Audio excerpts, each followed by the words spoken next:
Welcome, viewers and listeners, to the Health Revolution, the program that shows you how to have a life of vibrant well-being. In a world full of noisy health trends, we bring you clarity. In a sea of fads, we reveal the science-backed strategies that truly work. We explore the physical strength, emotional resilience, and mental mastery. These are the keys to an enriched life. Join us for inspiring interviews with champions who conquered life's health challenges. Are you ready to unlock your potential to live with vitality and purpose? Then join the Health Revolution. I'm your host, Adriana Morrison, health and fitness expert, speaker, and a mom who understands. Let's embark on this transformative quest. Together, we're about to change the game, starting now. The information provided in this show is intended for educational and entertainment purposes only. Viewers should use their own discretion and consult with a healthcare professional for personalized guidance and recommendations. Welcome, everyone. You are watching the Health Revolution, and we're excited that you are here joining us. I'm your host, Adriana Morrison, and no matter which way you are tuning in to us, please do not forget to hit the subscribe button. We want to stay connected to you. Also, at the bottom of your screen, you will find a show tab, and that'll have show episode notes. Please don't forget that. There is some important and relevant information about today's episode. And I'm excited about today's episode because we're talking about the emotional resilience and the mental mastery that many out there in our society are overcoming instances and situations of abuse. And what do we do that allows us to transcend and overcome moments in which have been very challenging, that survivors of abuse find themselves facing? And then how is that elevation into a new level of strength? What does that look like? And what are the tools to help those who have suffered from any type of abuse? How do they transcend from that? My guest today is someone who is well-versed in handling this topic and really addressing this to align with those and provide a sense of support and a plethora of resource information. Let's get to know her. Take a look at this. Meet Jude Holland from the United Kingdom, a dedicated women's abuse recovery coach with 25 years of experience. Jude has worked across education, the National Health Service, and the volunteer sector, where she has supported countless women and families in overcoming abusive situations. With 23 years of teaching experience, Jude has trained abuse workplace champions, empowering others to advocate for victims of abuse. Drawing from her own experience of overcoming abuse, Jude brings deep empathy and practical strategies to her coaching. Jude has authored 2 books on abusive relationships, Domestic Violence, A Therapist's Survivor's Guide, and Us versus Me, Narcissistic Relationships and Their Effects. Jude also supervises other coaches and therapists in this specialized field. And today, we'll explore Jude's transformative methods and learn how her unique insights can help others navigate and overcome the challenges of abusive relationships, paving the way for a healthier, more empowered future. Jude Holland, welcome to the show. How are you? I'm fine, thank you. And I know you're coming all the way from across the pond, and we appreciate your time, energy, and valuable information. Tell us what makes this such an important area to conquer, and what are some things that you've seen in terms of working with those who have experienced abuse, and why does this matter for us to gather together and really address this so that we can grow once and for all? I think that there's lots of issues to kind of cover. Violence against women and girls, I think we all should be looking to stop. There are so many things that you experience in an abusive relationship that affects you in that moment, but also affects your relationships moving forward. And those red flags to kind of look for in that relationship, around how that person treats you, maybe also how they treat the people around you. And in your studies, what led you what led you to be in this field and to lend your voice and lend a hand in moving the needle forward so that there's growth and that there's support and resources for women who've suffered abuse and for families in general? Okay. For myself, Adriana, I was in an abusive relationship for 6 years. And that relationship started because I had recently lost my mum. And from that was in a vulnerable place when I met this person ultimately. And, you know, from beginning that relationship, things were good. The relationship was good.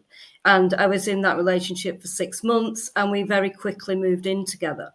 From moving in together, things moved on very quickly, which now I realise, is one of the things to look out for if someone's moving that relationship really quickly, that's not necessarily a good thing.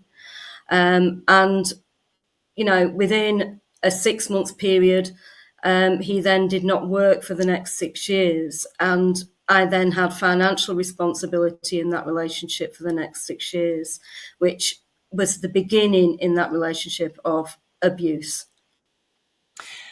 And thank you for sharing, and condolences for the loss of your mom. And when you look back at that time in hindsight, what are some hints along the way, or what are some situations that you encountered that only in hindsight you were able to recognize as a red flag? What were some things that were happening in the beginning of the relationship? In the beginning of the relationship, I suppose one of the things I want to say is that being with an abuser erodes your self-esteem. And in the beginning of the relationship, everything was good. And you're, at the end of the relationship, you're still in love with the person that, you met, not the person that they've become. And for me, there was two very strong incidents that got me to the point of leaving. One of those was around Christmas time, and the lead up to that had been a lot of arguments, a lot of lies and kind of denial, and then, quite critically, then leading to strangulation. And at that point, I also was not aware that I was also pregnant. So there was two critical incidents for me that kind of got me to that place where, at this moment in time, I feel like I'm going to die. I'm at the top of the stairs. This is it. I'm going to die. But also making that decision that if I have this child, this man, this abuser, will always be in my life. And so obviously brave to get to the point in which you needed to make the right steps to heal and to get away from the situation. What were some of the things that you found yourself declaring or telling yourself that allowed you to take those steps and break free from what you were experiencing? I think I had taken so much up to that point. I think that, I was at that breaking point ultimately. But at the same time, I would say, even though I made that decision to leave, I didn't have clarity of thought either. It was more around, my personal safety at that point. I felt that I was going to die. So that was the decision around leaving.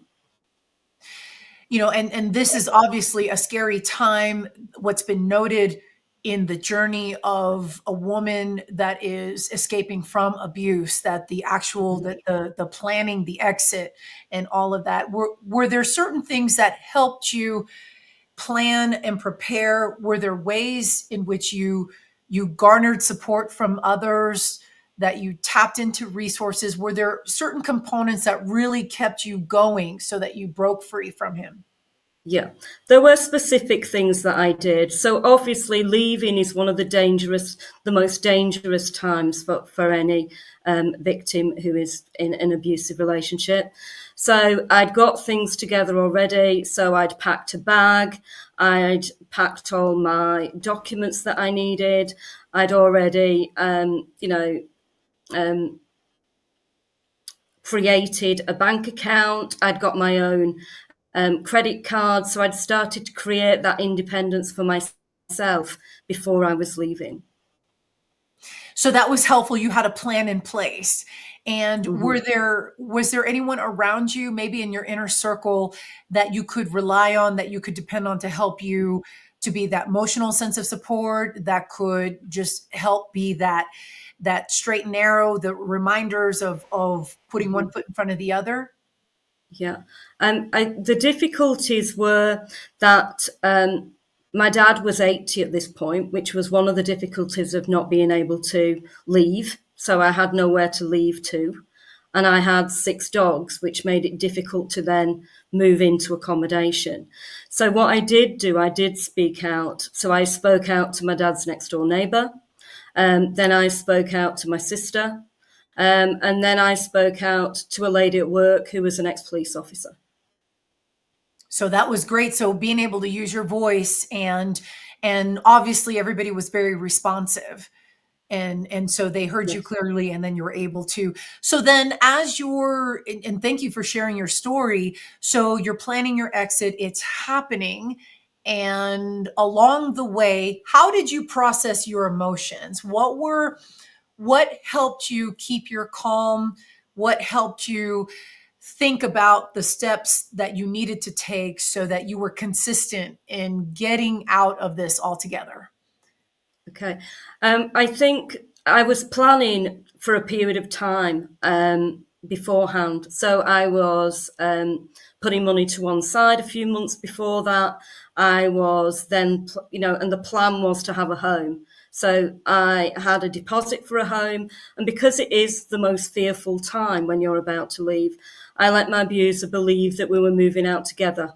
So he did view some houses with me, and I didn't actually tell him that I was leaving. And the next door neighbour that I spoke about earlier, she actually came and helped me to leave. I had a specific person that was used to moving what little items I had, who was used to moving items that was used to domestic abuse environments. So I was very specific in the people that I asked to come and help me to leave. At what point did he realize the gig was up? Um, I think he realised the gig was up when he was sat in the living room and I was walking through the door. And he was realising at that point, yes, I was leaving, that he couldn't love bomb me anymore. He couldn't, say, I'm never going to do this again. Things will be different. Yes, things were going to be different because I'd made the decision that they were going to be different for me. And I wanted, the future that I could develop for myself.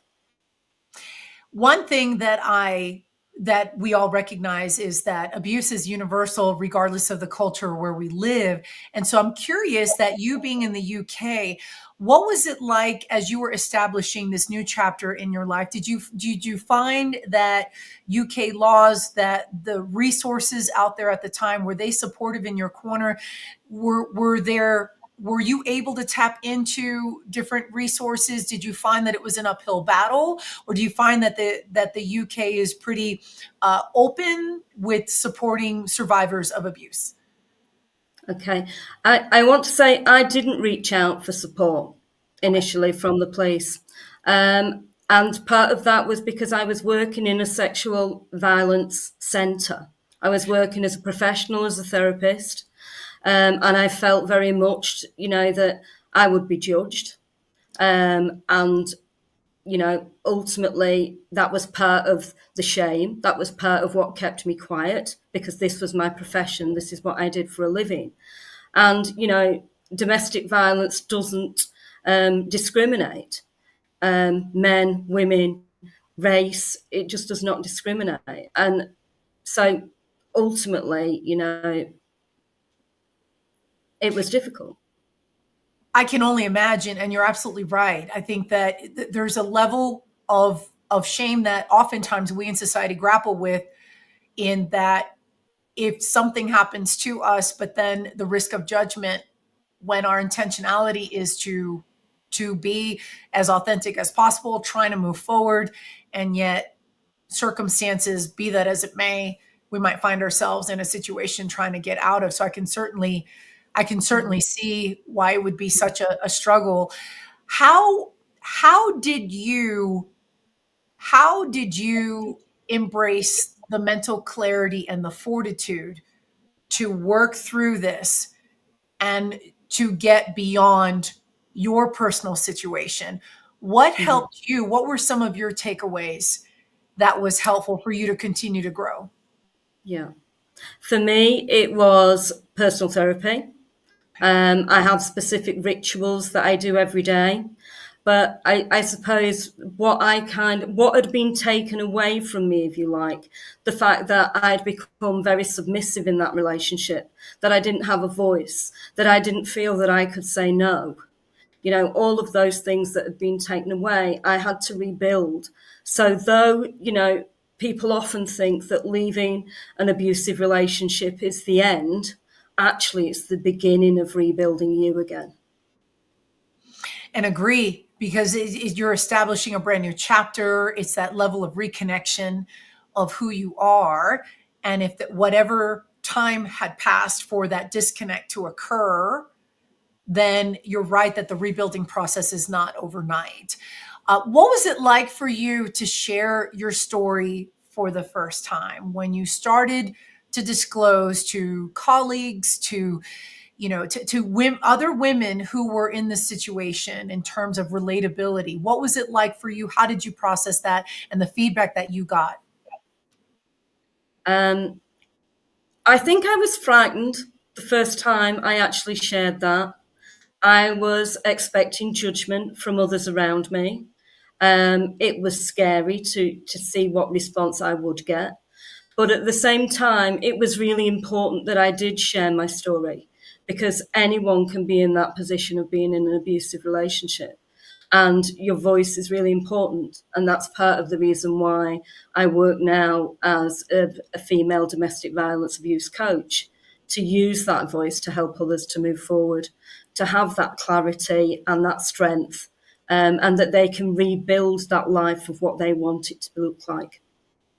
What kind of feedback did you get from colleagues and those women who were experiencing this as well, that were looking to you for feedback? What were some things that you heard as you were sharing your story in the beginning? In the beginning, one person said to me when they were describing strangulation that they knew that I had experienced that, even though I hadn't verbally said that I had.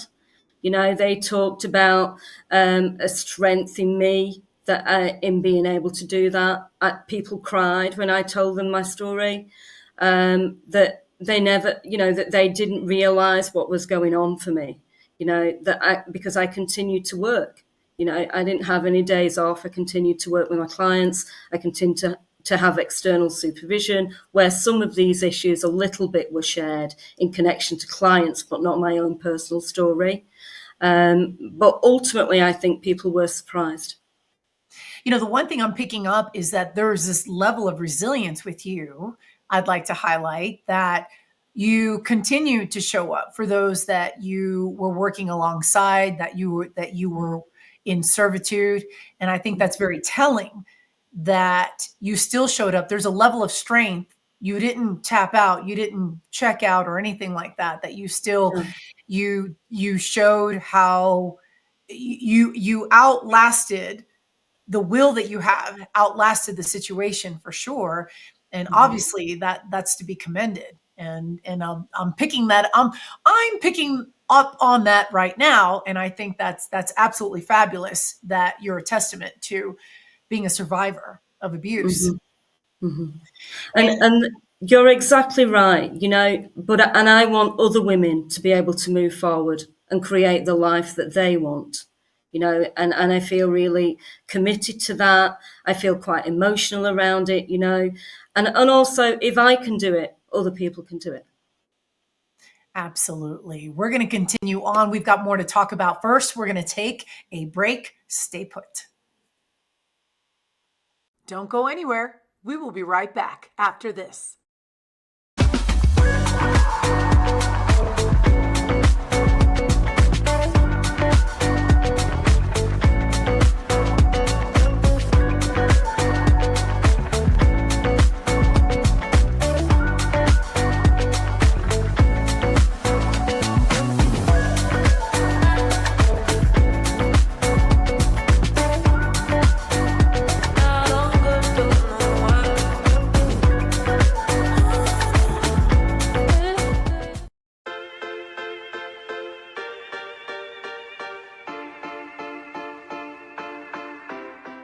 Hey everyone, Adriana here, and welcome back to Fit Bites. Today, let's talk about joint flexibility exercises, especially important to those of us who are over 40 years of age. Now, as we age, our joints can become stiffer and less flexible, leading to discomfort, reduced mobility, and even increased risk of injuries. But don't worry, with a few simple exercises, we can keep our joints healthy and flexible. First, let's understand why flexibility is so crucial. When our joints are flexible, we move more easily and comfortably, reducing the strain on our muscles and connective tissues. Without regular stretching and movement, our joints can become stiff, leading to pain and limited range of motion. This can affect our daily activities, anywhere from getting out of bed to enjoying our favorite hobbies. Now, let's talk about some effective joint flexibility exercises. Gentle stretches like reaching for your toes, hip circles, and arm swings can make a big difference. Yoga and Tai Chi are also excellent for improving joint flexibility and overall balance. Aim to incorporate these activities into your routine at least 3 times a week. Regular stretching not only helps keep your joints flexible, but also improves blood circulation and reduces the risk of injuries. It's important to listen to your body and not push too hard. Gentle, consistent stretching is key. Remember, staying hydrated is essential for joint health. Now, water helps maintain the lubrication in our joints, making movement smoother and reducing discomfort. Also, a diet rich in omega-3 fatty acids found in foods like fish, flax seeds, and walnuts can help reduce inflammation and support joint health. Ignoring joint flexibility can lead to chronic pain, arthritis, and a decrease in your quality of life. By taking a few minutes each day to stretch and move, you can keep your joints healthy and maintaining independence and mobility. Stay flexible, stay active, and keep taking care of your body.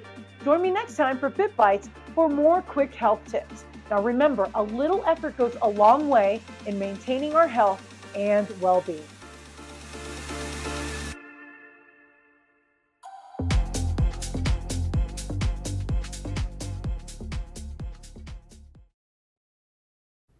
Welcome back to the Health Revolution.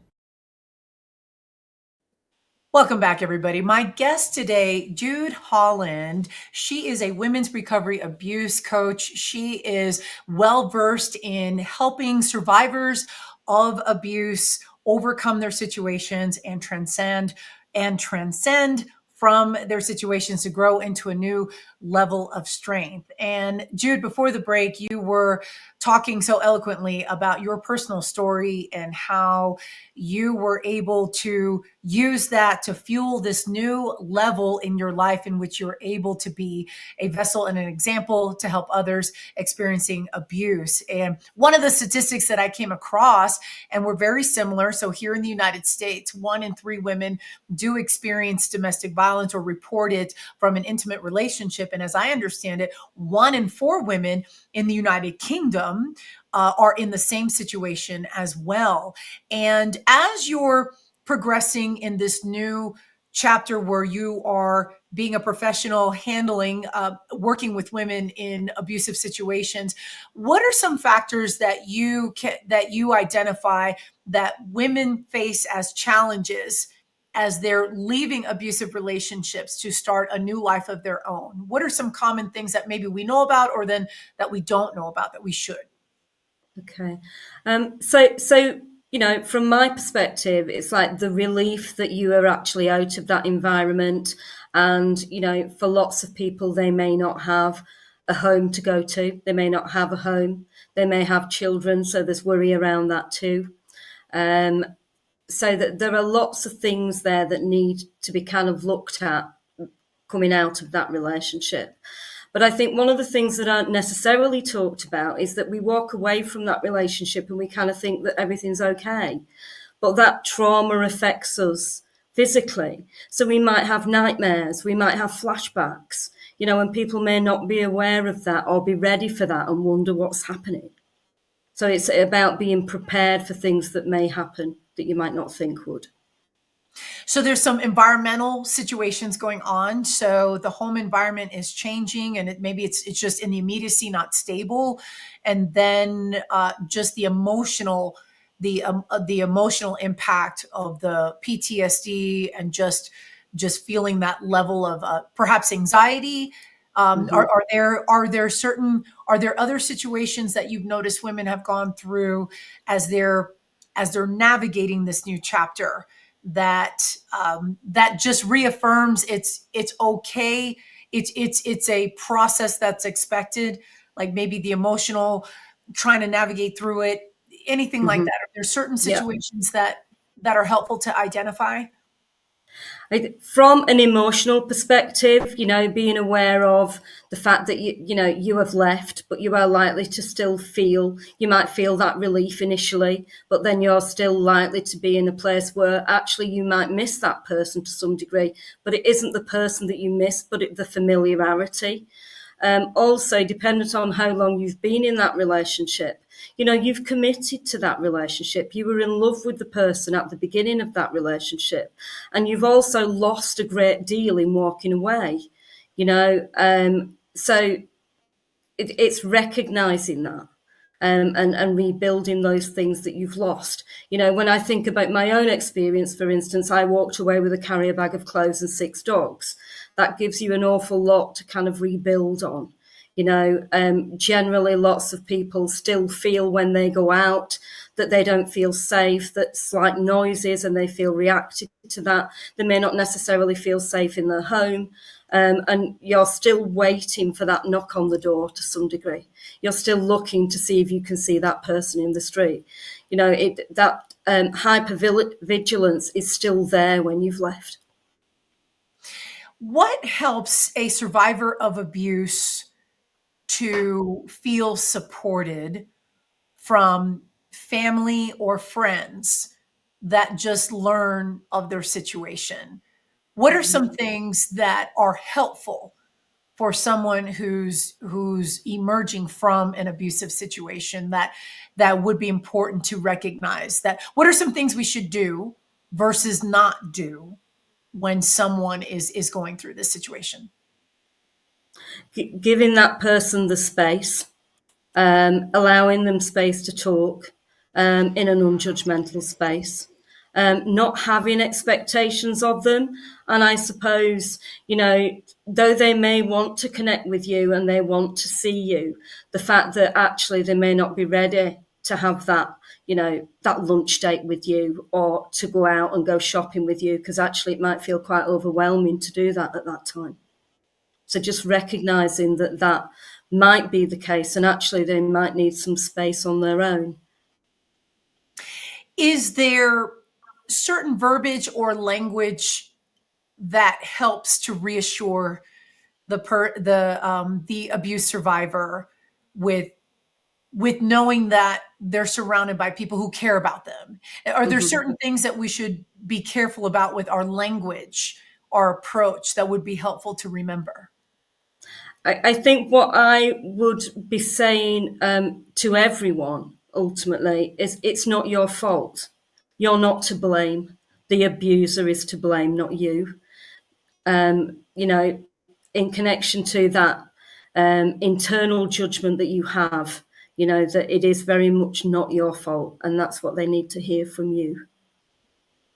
I want to segue into the role of author, because as you continue to move in this professional space, you've written books, and I'd like to talk about those today. So the first book is Domestic Violence: A Therapist Survivor's Guide. Tell us a little bit about the backstory of when you knew it was time to write, and what was it like to write this book, and the purpose of it for the reader. Okay. I wrote the book 2 years after I'd remarried. So I was in a new relationship, when I wrote the book, and I felt in a very different space. And I felt like I wanted to share my experience both as a therapist but also as a survivor. So sharing some of that experience of what it was like to be in that situation, where I am now in the future out of that relationship, but also from a therapist perspective, some of the things that would be useful for the client to know. So it's a mix of my story, but also from a therapist perspective, the things that, you would be aware of that a client may go through. As you said earlier, about the court procedure around the multi-agency procedure in connection to the police. So all the forms and documentations, and also, protection orders and things like that. So it's coming at it from both angles, both my personal perspective, but also from a professional therapeutic perspective. So you wrote this 2 years after, and how long did it take for your book to be published? And was it, I'm assuming to some extent that it was very therapeutic to go through the process and just maybe reflect and gather thoughts and put pen to pad. What was that like for you emotionally as you were becoming an author? I think actually writing the part about myself and my story was quite difficult because, again, I wanted people to be aware, and I wanted, for my story to change other people's lives and to work with other people and change lives. But at the same time, I was still in that place of, I'm working as a professional. How much information do I put here? Again, that sense of shame, that sense of judgment was still around. And in the end, I thought, you know what? I'm just going to share that information. I'm going to be open, I'm going to be honest, and I'm going to tell it how it was. And as you were writing the book and then it came to fruition and then the book launch happened, what were some of the colleague feedback that you got? Those within the profession, those that you knew, what were some things that you heard from them in terms of them understanding your journey? Again, I think, like I said earlier, there was surprise. Close family, because at the time they weren't aware, and even the things that are in the book, they weren't aware of some of those things.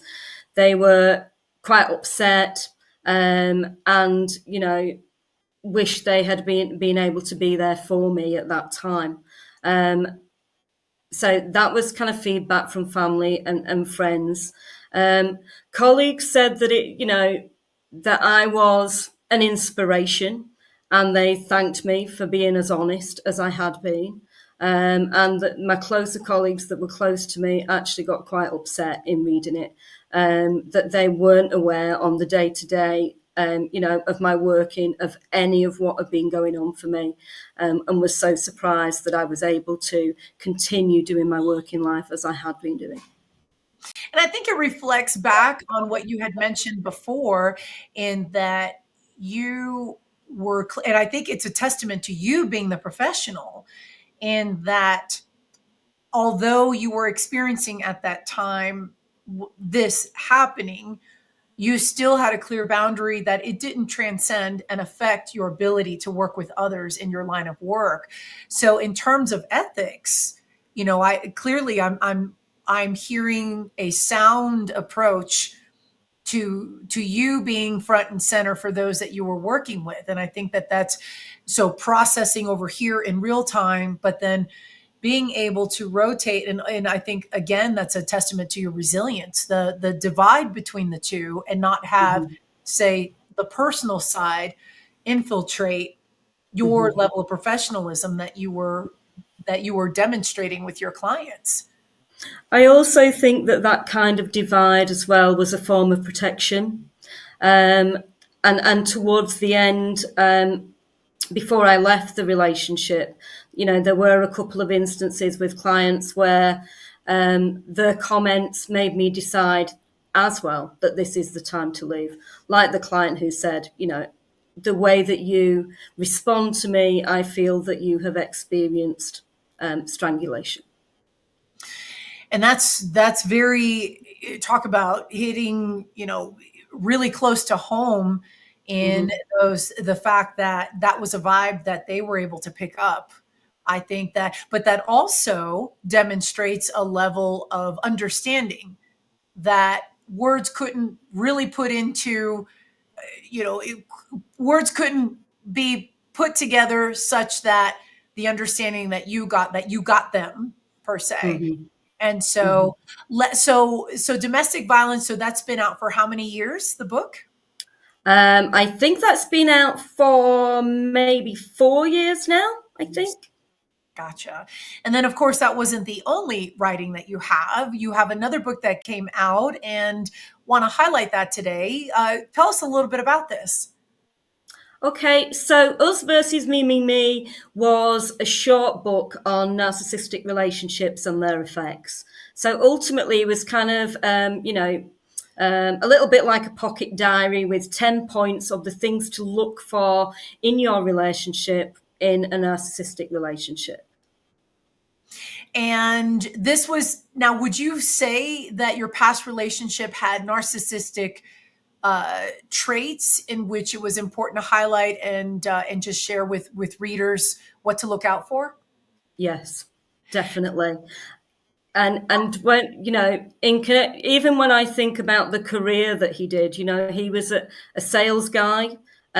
He came across as very charismatic. He had this grandiose way about him, so very much the characteristics of a narcissist ultimately.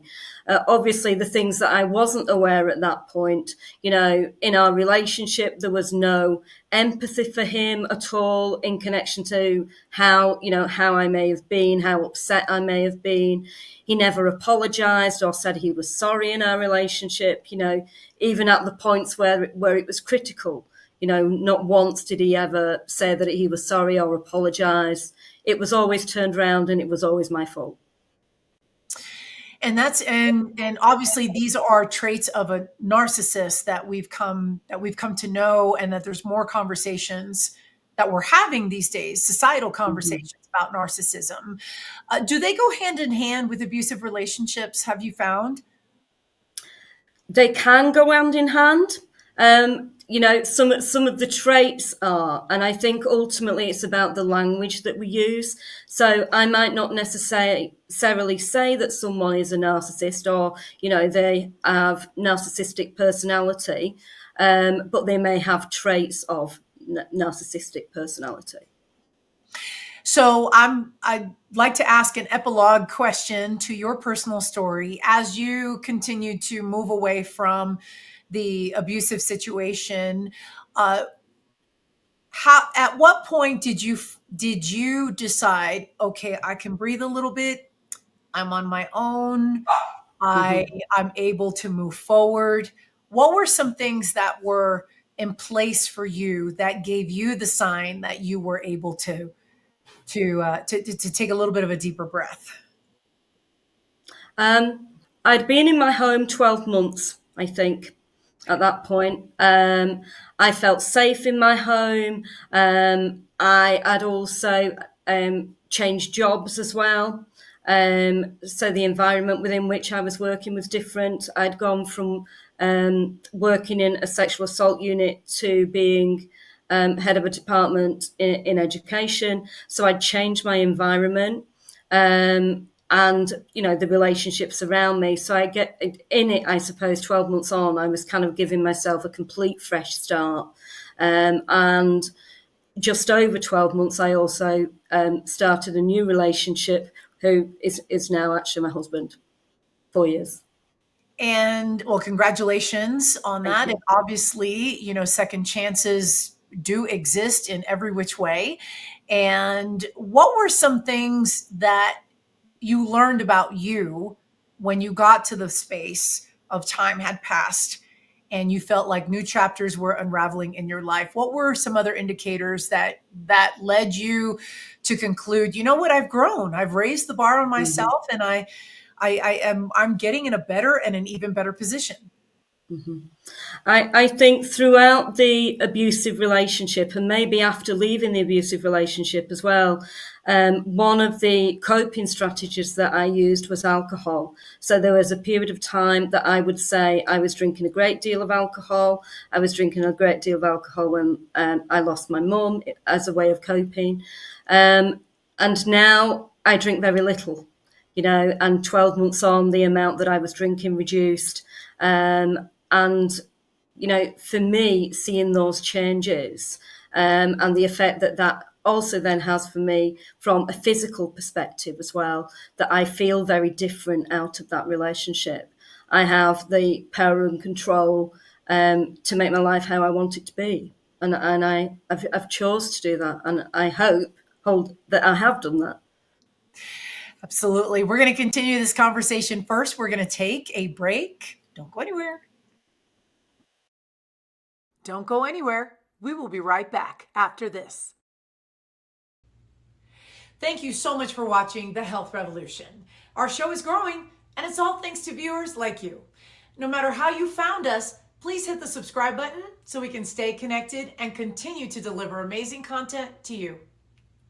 Introducing Launchpad, the perfect partner to help you launch your dream project to the world. We know that time is of the essence, and we're here to help you make the most of it. With Launchpad, you'll get access to the most advanced digital tools and strategies to take your idea from a mere concept to a fully fledged success. Whether you're an aspiring entrepreneur or a seasoned pro, we have everything you need to make your mark in the world. Launchpad, your ultimate launch partner. We can take our own health into our own hands. Okay, so we'll kind of expand on that. So I take a lot of vitamins every day. Long before I started this business, my wife has had me taking my vitamin C, my B complexes, amino acids every single solitary day, and I still do, even though I still do IVs as well. But when you take vitamins orally, you get 15 to 20% of them. Some people get less because they have autoimmune issues. Some people have a lot of inflammation issues, whatever the case may be, so they don't get the absorption that they need to be getting. So they don't get their immune system built up. Doing the mobile IVs, I'm able to take your immune system, I'm able to naturally boost it.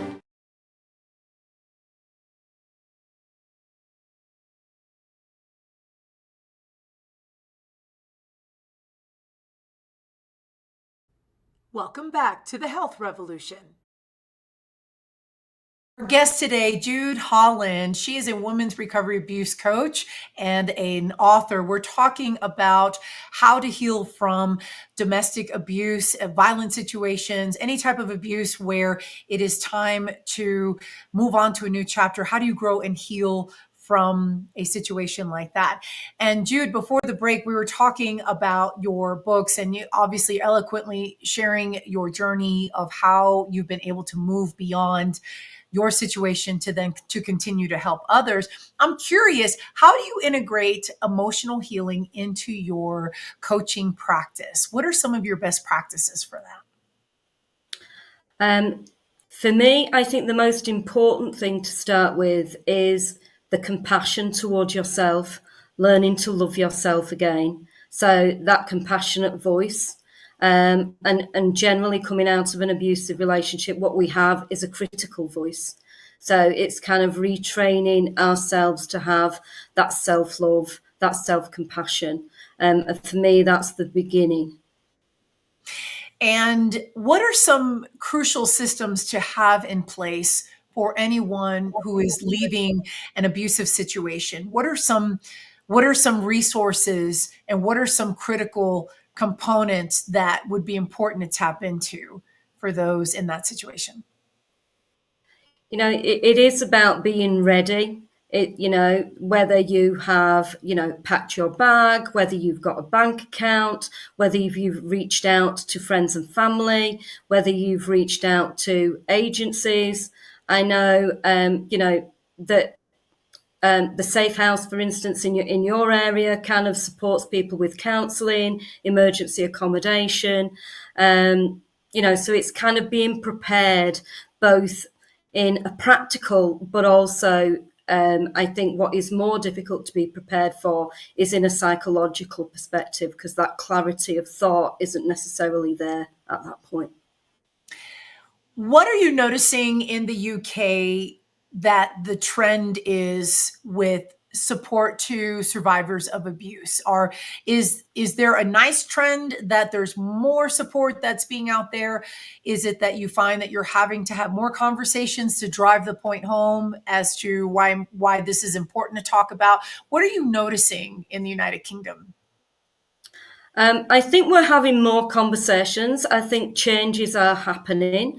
I think, we had COVID, which created a huge problem in connection to domestic violence, domestic abuse.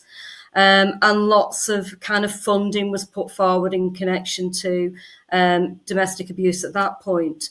And then, things change again, and then funding is looking that may be taken away again. So it's always this kind of fight, in connection to violence against women and girls, it feels like we're continually fighting for the finances to offer that support. I find myself wondering if COVID in a unique way, not that COVID was fabulous, but I'm wondering if COVID just really painted a huge spotlight on this being an issue no matter where you are, that as everybody was locked down, that this became a growing concern, and that you couldn't hide from it. You couldn't ignore it, that this became an issue. Do you think that COVID shed some light on domestic abuse? Do you think that it garnered more of a spotlight that it needed anyway? Yes. Ultimately, people were locked in with their abusers, so those reactions that people were having, people couldn't reach out in the same way. That, if they were accessing therapy in any way, then the abuser would also be in that environment. It just made things a lot more difficult, and like you said before, there have been changes, the government, brought out the Domestic Violence Act in 2020, where they made some changes to that, where, victims of abuse got priority treatment in connection to housing, so there were some changes made along the way, and changes are still happening, I believe. And I know it would be important to highlight that obviously not every victim or survivor of abuse is a woman. How do you show support to men who have experienced abuse, and for any viewer who is in a situation, regardless, that maybe doesn't fit the mold of what a survivor of abuse looks like? What are your best practices to support that situation? Yes, and I suppose from my perspective, I work predominantly with women as an abuse coach, but my experience in the past, I worked predominantly with men as a therapist in a sexual assault unit. So I feel, the similarities in connection to men and women. I think men more so find it difficult to speak out and break their silence around abuse. So it's having that opportunity to enable them to do that, whether that be a telephone line where they can initially reach out, so that something is available to them. Absolutely. We're going to take a quick commercial break. Stay right there. Don't go anywhere. We will be right back after this.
Welcome back to the Health Revolution.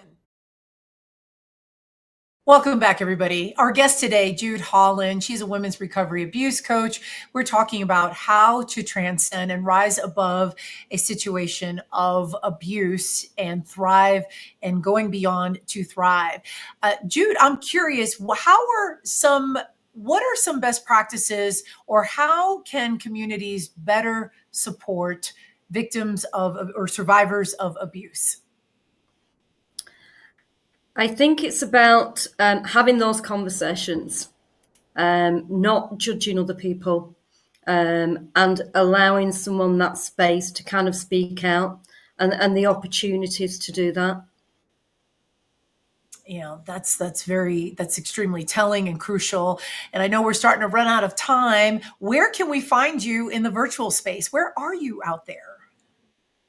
In the virtual space, you can find me on LinkedIn. You can also find me on Facebook, and you can find me on my website as well. Absolutely. Now, do you have anything coming up for 2024 in terms of events, speaking opportunities, or just connecting in areas where you're able to have that greater reach of your message? Mm-hmm. In 2024, I would like to develop my own podcast to give women an opportunity to share their stories. And hopefully, with their permission, what I would then like to do maybe in the future is then look to write a book in connection to other people's stories, allowing other people to have a voice, and in having that voice, that is then shared. Absolutely. And if you, for those viewers who are watching, say someone is watching our show and they happen to be in a situation where they're experiencing abuse, what would you tell that viewer today? You're not to blame. It isn't your fault.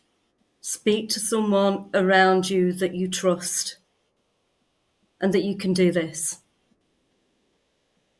And that's a very powerful message. Jude Holland from the United Kingdom, women's abuse recovery coach, author of 2 incredible books. Thank you so much for spending your time, your energy, and sharing such incredible, impactful information. Thank you for being here. Thank you so much for having me.